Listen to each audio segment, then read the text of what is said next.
तो चलिए अब बात करते हैं अमेठी की, जहां से अभी तक ये सवाल उठ रहा था कि कांग्रेस आखिर यहां से किसे चुनावी मैदान में उतारेगी। राहुल गांधी के अमेठी से चुनाव लड़ने की चर्चा जोरों पर थी कि इस बीच गांधी परिवार के दामाद रॉबर्ट वाड्रा ने बड़े संकेत दिए हैं यहां से चुनाव लड़ने के, और रॉबर्ट वाड्रा के इस बयान के बाद से प्रतिक्रियाओं का दौर भी चरम पर है। देखिए रिपोर्ट।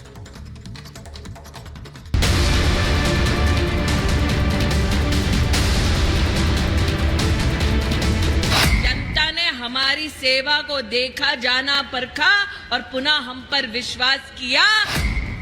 अमेठी से स्मृति ईरानी के मुकाबले कौन, ये सवाल लोगों की ज़हन में था। स्मृति ईरानी को दोबारा अमेठी से टिकट दिए जाने का ऐलान बीजेपी ने बहुत पहले कर दिया था, जबकि कांग्रेस ने अमेठी से राहुल या गांधी परिवार के किसी सदस्य की उम्मीदवारी पर चुप्पी साध रखी है। राहुल ने वायनाड से नामांकन दाखिल कर दिया, जबकि अमेठी से उनके दोबारा चुनाव लड़ने पर सस्पेंस बरकरार है। इस बीच गांधी परिवार के दामाद और प्रियंका गांधी के पति रॉबर्ट वाड्रा ने अपनी सियासी इच्छाओं को सार्वजनिक कर चुनावी मैदान में उतरने का मानो ऐलान कर दिया है। पहले जरा सुनिए क्या कह रहे हैं रॉबर्ट वाड्रा अमेठी से अपनी उम्मीदवारी के बारे में। अपना पहला कदम अगर राजनीति में रखता हूं और सांसद बनने की सोचता हूं तो मैं अमेठी को ही रिप्रेजेंट करूं, क्योंकि मैंने 99 से अपनी जो प्रचार प्रियंका के साथ शुरू किया वो अमेठी में ही था। गांधी परिवार के दामाद रॉबर्ट वाड्रा ने स्मृति ईरानी पर निशाना साधा और दावा किया कि अमेठी की जनता उन्हें बतौर सांसद राजनीति में आने का मौका देना चाहती है। जब अमेठी के लोगों को लग रहा है कि उन्होंने गलती की कि स्मृति जी को जताया और राहुल को वहाँ से जो भी है कि कोई और कंस्टिट्यूएंसी ढूंढनी पड़ी या जो भी है, पर मुझे लग रहा है कि वो चाहते हैं कि गांधी परिवार का कोई भी सदस्य वापस आए, वहाँ वो भारी बहुमत से जिताएंगे। हालांकि ये कोई पहली बार नहीं है जब रॉबर्ट वाड्रा ने सियासी पिच पर खेलने की अपनी इच्छा जताई हो, लेकिन इस बार अमेठी में कांग्रेस प्रत्याशी को लेकर लोगों में दिलचस्पी ज्यादा है और रॉबर्ट वाड्रा ने एक तरह से चुनाव लड़ने की अपनी इच्छा को सार्वजनिक कर इशारा कर दिया है कि गांधी परिवार की तरफ से मुमकिन है कि उन्हें अमेठी की कमान सौंप दी जाए। अब वाड्रा के बयान के बाद सियासी तंज भी शुरू हो गए हैं।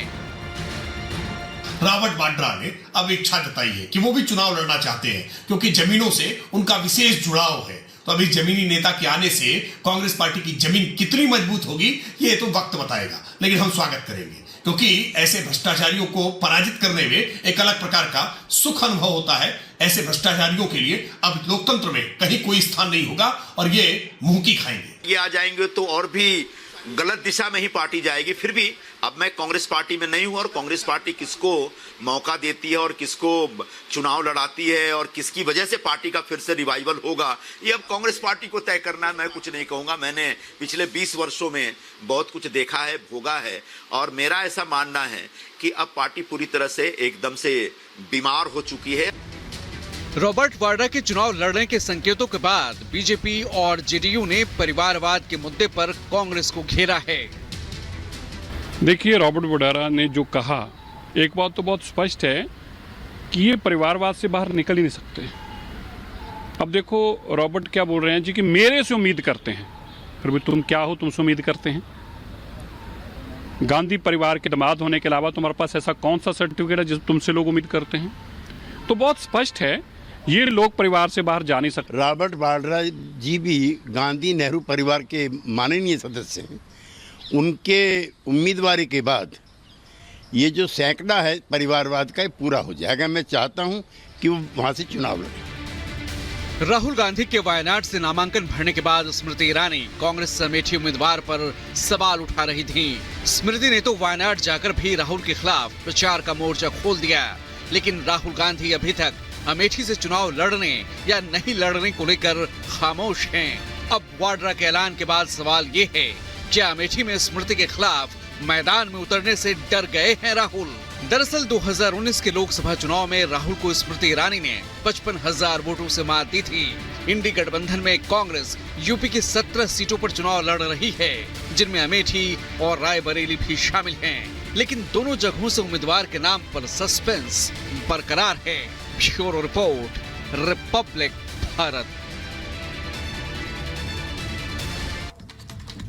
और इधर बीजेपी नेता नवनीत राणा ने अपना नामांकन दाखिल किया है और एक बार फिर से अमरावती से बम्पर जीत का भरोसा जताया। देखिए खास रिपोर्ट।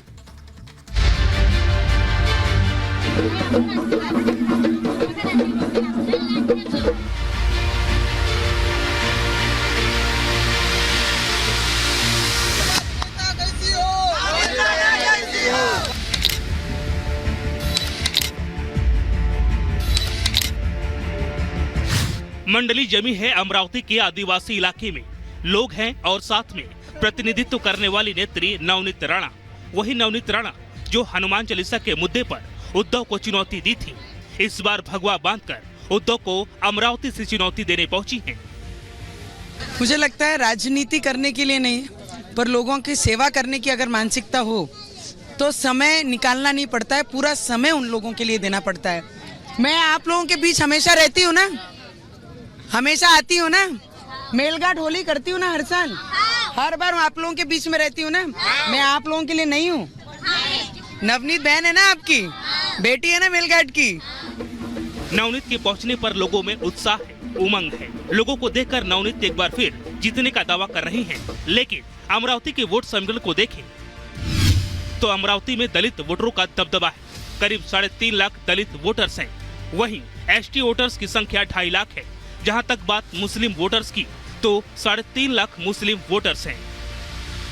मुझे लोगों की सेवा करने के लिए बनाया गया। 2019 में भी मेरी जनता ने, अमरावतीकरों ने विरोधकों को उत्तर दिया और 2024 में इस इलेक्शन में भी मेरी अमरावतीकर विरोधकों को उत्तर देगी। नवनीत राणा सिर्फ सेवा करने के लिए, उत्तर देने का काम मेरी पूरी अमरावतीकर। नवनीत जब पिछली बार चुनाव लड़ रही थी तब नवनीत को एनसीपी और कांग्रेस का समर्थन हासिल था और 33,000 वोटों से शिवसेना के उम्मीदवार को हराया था। लेकिन इस बार उनकी सीधी टक्कर कांग्रेस और एनसीपी से है। लेकिन इस बार मुद्दा भी अलग है और चुनौती भी। महिलाओं के अपमान के मुद्दे पर सियासत चरम पर है। ऐसे में नवनीत राणा भी कांग्रेस को घेरने में जुटी है। महिलाओं के ऊपर अशोभनीय जब शब्द आते हैं तो मुझे लगता है कांग्रेस अपनी विचारधारा तो भूले गई है, पर एक महिला होने का स्वाभिमान और गर्व भी राजनीति के अखाड़े में वो भूलते आगे कदम बढ़ा रही है। तो मुझे लगता है ऐसे लोगों को इस देश की जनता, इस देश की महिलाएं अच्छे तरीके से जवाब देगी। बर्दाश्त नहीं किया जाएगा महिलाओं पे उंगली उठाने वाला। नवनीत राणा अमरावती का किला फतेह करने निकल चुकी हैं। ऐसे में उनके पिछले 5 साल का विकास और विश्वास पर वोट मिलने की उम्मीद जताई जा रही है। अमरावती में 26 अप्रैल को वोटिंग है, लिहाजा इस बार अमरावती के वोटर्स किसको चुनेंगे ये 4 जून को पता चलेगा। कयास लगाए जा रहे हैं कि अमरावती की सियासी जंग इस बार दिलचस्प होने वाली है। Bureau report, Republic Bharat.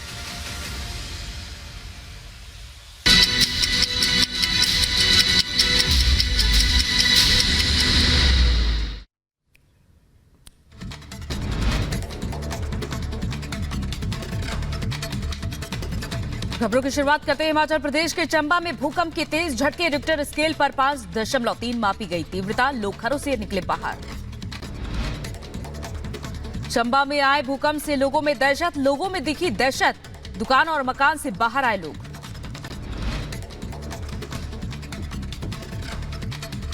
और इधर अग्निशमन रोबोट का एलजी ने निरीक्षण किया।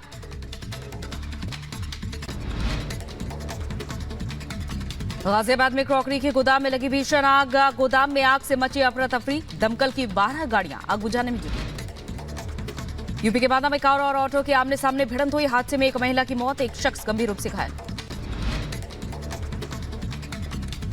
यूपी के फिरोजाबाद में सीवर स्टेशन पर मोटर फिटिंग करते समय हादसा हुआ। मौके पर ही 2 मजदूरों की मौत, एक की हालत गंभीर। यूपी के बदायूं में पुलिस ने 15 लाख के 106 मोबाइल बरामद किए। इस एसएसपी ने लोगों को सौंपेंगे फोन। यूपी के शाहजहांपुर की घटना। एक तेज रफ्तार कार ने अपना दल के नेता की गाड़ी मारकर गाड़ी को टक्कर मारी। घटना सीसीटीवी में कैद। यूपी के शाहजहांपुर में मां ने 6 महीने की बच्ची की गला घोंटकर हत्या कर दी। पुलिस ने किया आरोपी मां को गिरफ्तार। यूपी बुलंदशहर में पुलिस ने डबल मर्डर केस का खुलासा किया। नौकर ने साथी के साथ मिलकर की राजीव गर्ग और सुधीर कुमार की हत्या। यूपी के ग्रेटर नोएडा में चुनाव से पहले अलर्ट पर पुलिस, लग्जरी कार से बरामद किए 10 लाख रुपए कैश। मध्य प्रदेश के इंदौर से आई हैरान कर देने वाली खबर, शख्स ने युवती और उसके मौसेरे भाई को मारी गोली, दोनों की मौके पर मौत। युवक ने खुद को भी मारी गोली। पुलिस प्रेम प्रसंग के एंगल से देख रही है घटना।